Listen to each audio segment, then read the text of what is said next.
Hello and welcome to the video. Today we're going to have a look at this Marklin set. It's number 4859 and it features a gondola in the Alaskan Railroad livery and a boxcar in Canadian National Railways. It's presented here in this box, typical of Marklin boxes.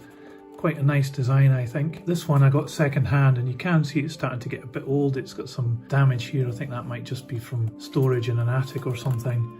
And around the back it's had quite a hard life, with this bit of the box being quite damaged. It has this symbol on the box. This means that these wagons are fitted with wheels which work on the Marklin 3-rail system, so it won't work on track like Pico and Hornby. It will short it out. So if you want to run this on a layout with other American railroad equipment, like maybe from a Thurn or Bachmann, you'll need to have a think about changing the wheels, and maybe the couplings as well wouldn't work. Let's have a look at what we've got here. So it's cardboard sleeve and a polystyrene tray, and the two models are presented inside. But let's get them both out and have a closer look. So I'll start off with the gondola first.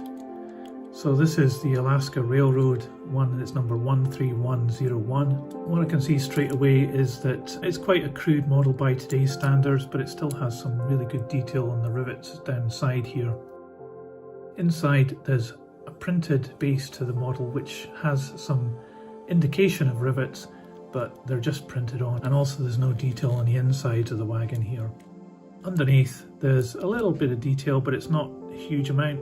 Trucks which are metal with plastic outside parts, and they're held on with a screw, and they have metal couplings. So this is quite a robust model. It's maybe ideally suited for something like a garden railway. You also notice here it says made in Western Germany, so that will give you some idea of how old these wagons are. So overall this is not too bad a wagon, really. I'll put it aside and have a look at the other one. So this is a Canadian National boxcar.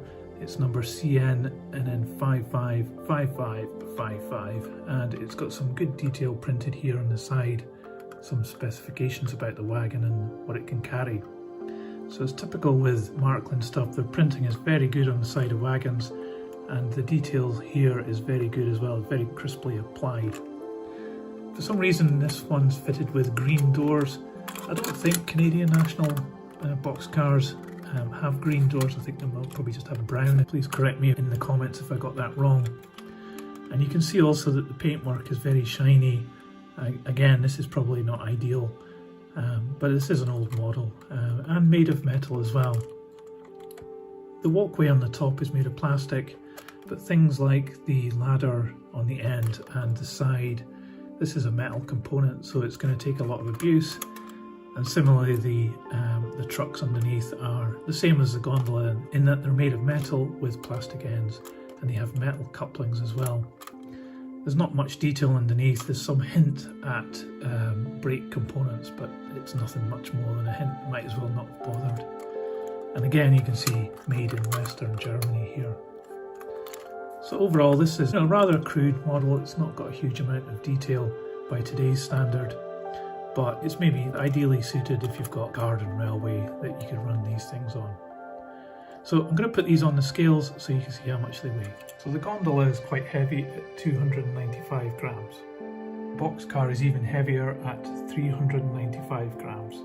So overall, both these models are showing their age now. They're not up to modern day standards in terms of detail, but they are made of metal, so they're quite robust, quite attractive to add to your model collection because they are quite charming in their own right. So if you're interested in collecting older Marklin models, this would make it an ideal addition.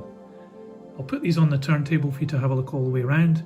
In the meantime, if you enjoyed this video, please give it a thumbs up and subscribe for more. Thank you for watching, and I'll see you on the next one.